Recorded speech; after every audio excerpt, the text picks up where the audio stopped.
Assalamualaikum warahmatullahi wabarakatuh. Halo semuanya, apa kabar anak-anak ibu? Semoga semuanya dalam keadaan sehat walafiat. Oke, kita akan melanjutkan materi minggu lalu, yaitu tentang aliran seni lukis. Aliran dan gaya seni lukis. Berdasarkan cara pengungkapannya, aliran dan gaya seni lukis dapat dibedakan atau digolongkan menjadi 3. 1. Representatif. 2. Deformatif. 3. Non-representatif.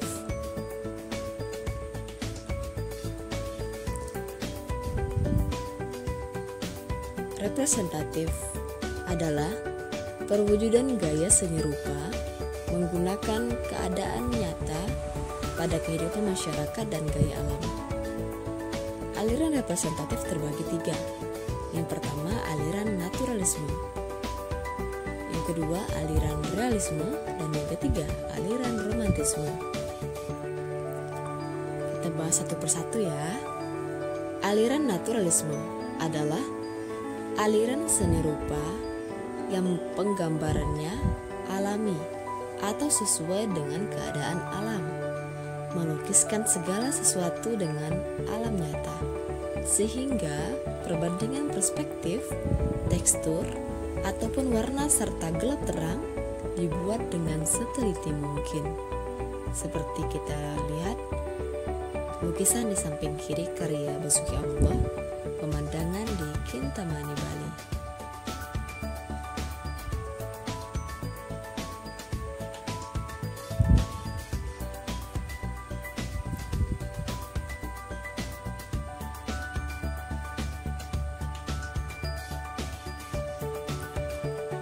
Kemudian berikutnya adalah aliran realisme. Aliran realisme adalah aliran yang memandang dunia ini tanpa ilusi, apa adanya, tanpa menambah atau mengurangi objek penggambarannya, sesuai dengan kenyataan hidup.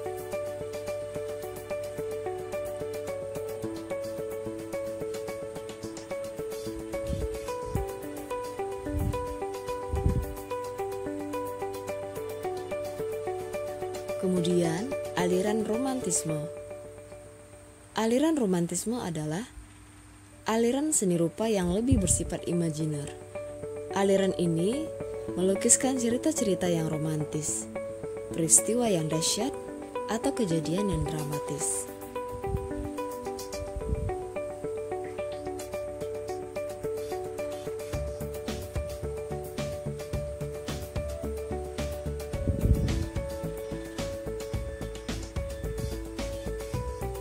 Simpulan representatif.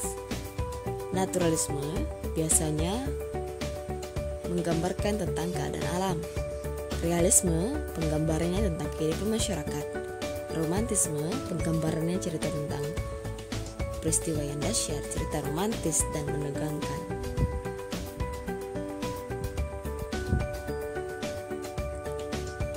Yang kedua, aliran deformatif. Aliran deformatif adalah perubahan bentuk dari aslinya sehingga menghasilkan bentuk baru namun tidak meninggalkan bentuk dasar aslinya. Aliran deformatif terbagi menjadi ekspresionisme, impresionisme, surrealisme, dan kubisme.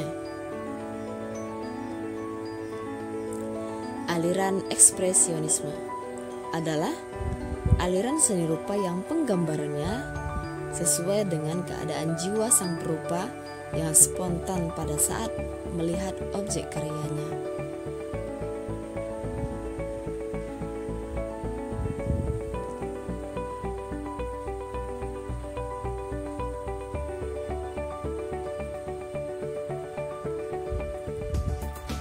Aliran impresionisme. Aliran impresionisme adalah aliran seni rupa yang penggambarannya sesuai dengan kesan saat objek itu dilukis.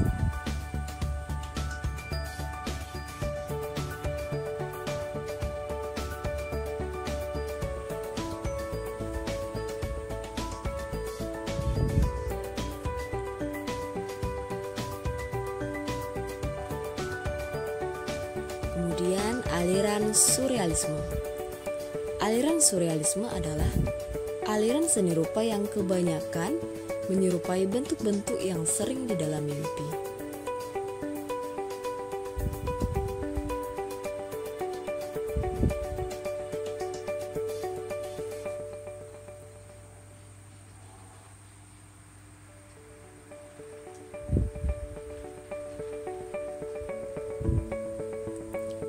Aliran kubisme. Aliran kubisme adalah aliran seni rupa yang penggambarannya berupa bidang segi empat atau bentuk dasarnya kubus.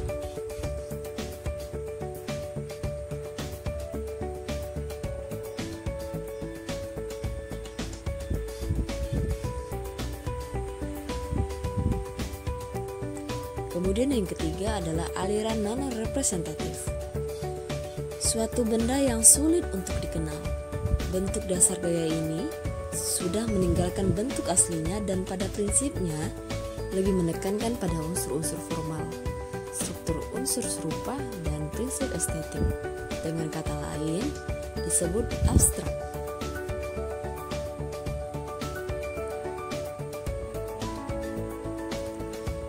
Contoh aliran representatif seperti gambar di samping itu adalah karya dari Amri Yahya yang berjudul Lebak Minyak.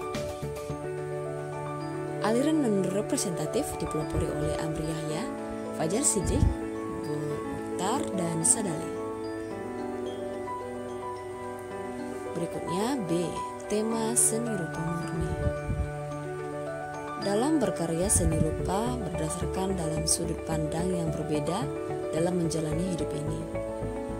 Begitu pula saat kita membuat sebuah lukisan, masing-masing memiliki sudut pandang yang berbeda-beda.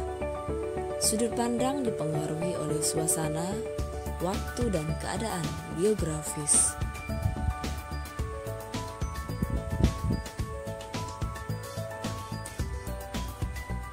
Tema-tema itu yang pertama adalah menggambarkan hubungan antara manusia dengan dirinya.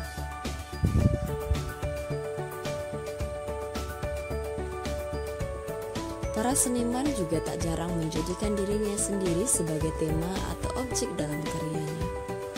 Seni rupa merupakan salah satu media yang dapat digunakan untuk menuangkan gagasan atau ide dari seseorang. Di dalam pengungkapannya, kadang seorang menggunakan potret dirinya sendiri sebagai objek lukisannya. Lukisan tersebut menampilkan jati diri mereka dalam perpaduan warna yang unik.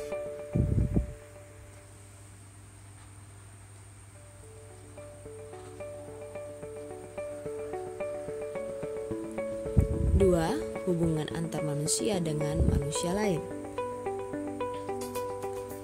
Hubungan seseorang dengan orang lain bisa memberikan ide atau gagasan dalam menghasilkan karya seni, seperti istrinya, anak-anaknya, orang tua, saudara, teman, tetangga, kekasih, sahabat, atau orang-orang yang ada di dalam pikirannya. Dalam menghasilkan karya berdasarkan hubungan dengan manusia lain, sosok yang ada dalam lukisan atau menjadi tema dari karya mereka bisa juga hanya merupakan sosok yang ada dalam pikiran mereka.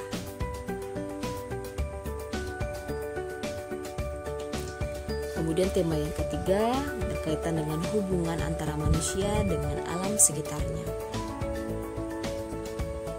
Alam sekitar merupakan faktor yang sangat mempengaruhi seorang seniman dalam menghasilkan karya.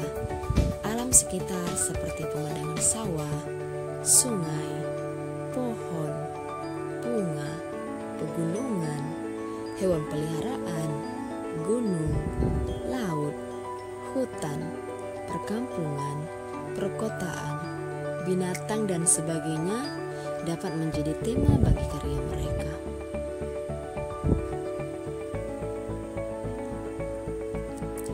Kemudian tema yang keempat berhubungan dengan antara manusia dan benda. Benda-benda yang berada di sekitar kita bisa menjadi objek lukisan yang mengesankan karena memiliki keunikan tersendiri bagi para pelukis. sehingga menjadikan benda-benda tersebut menjadi objek lukisannya. Keunikan benda-benda tersebut ada yang berbentuk silindris, kubistis, organis, atau berbentuk bebas. Bentuk benda tersebut seperti gelas, cangkir, kendi, teko, vas bunga, guci, botol, sepatu, lemari, meja, kursi, buah-buahan, bunga, dan lainnya. Kemudian tema yang hubungan antara manusia dan aktivitasnya. Aktivitas manusia dalam kehidupan sehari-hari yang beragam membuat perupa ingin mengabadikan kegiatan tersebut dalam media lukisnya. Lukisan menjadi sesuatu yang menarik apabila dalam mengambil sudut pandang aktivitas dapat disusun sesuai dengan komposisi dan proporsi yang baik, disertai dengan efek gelap terang yang tepat. Aktivitas manusia di sini seperti kegiatan menari, membajak sawah, berburu, jual beli di pasar, mengembala ternak, dan aktivitas lainnya. Kemudian yang keenam adalah tema yang hubungan antara manusia dan alam hayal. Ide, imajinasi, atau hayalan sering melintas dalam pikiran kita, baik itu secara sadar maupun tidak sadar seperti saat kita tidur. Hayalan yang muncul di benak berupa kadang diwujudkan dalam suatu karya seni. Hasil karya seni rupa seperti ini sering disebut dengan karya seni surrealisme. Tema ini merupakan tema yang paling banyak digunakan oleh seniman-seniman yang menghasilkan karya lukisan abstrak. Dan ada gambar 2. Kita akan mempelajari menganalisa tema dari sebuah lukisan. Yang pertama itu ada lukisan dari karya Effendi. Judul karyanya Potret Diri Topeng atau Topeng Kehidupan. Gaya lukisan yaitu ekspresionisme. Temanya hubungan antara manusia dengan dirinya. Ekspresionisme adalah aliran seni rupa yang lebih mengutamakan curahan batin pembuatnya secara bebas, baik dari dalam batin, imajinasi maupun perasaannya. Objek-objek yang dilukiskan dalam aliran ini biasanya memiliki nuansa kekerasan, kengerian, kemiskinan, kesedihan, dan tingkah manusia. Oke, selesai yang nomor 1. Sekarang kita lanjut ke lukisan yang kedua. Lukisan yang kedua ini adalah lukisan yang berjudul Berburu atau Han, karya dari Raden Saleh. Gaya lukisannya adalah gaya lukisan romantisme. Temanya hubungan antara manusia dengan alam sekitar. Romantisme adalah aliran seni rupa yang lebih menampilkan nilai-nilai fantastis, indah, irasional, dan absurd. Umumnya menceritakan kisah-kisah romantis atau dramatis. Beberapa ciri karya seni yang lebih menganut aliran romantisme antara lain permainan warna yang lebih meriah, objek lebih sedikit, adanya objek pria gagah atau wanita yang kuat. Oke, inilah analisis 2 lukisan. Sudah bisa menganalisis sebuah lukisan?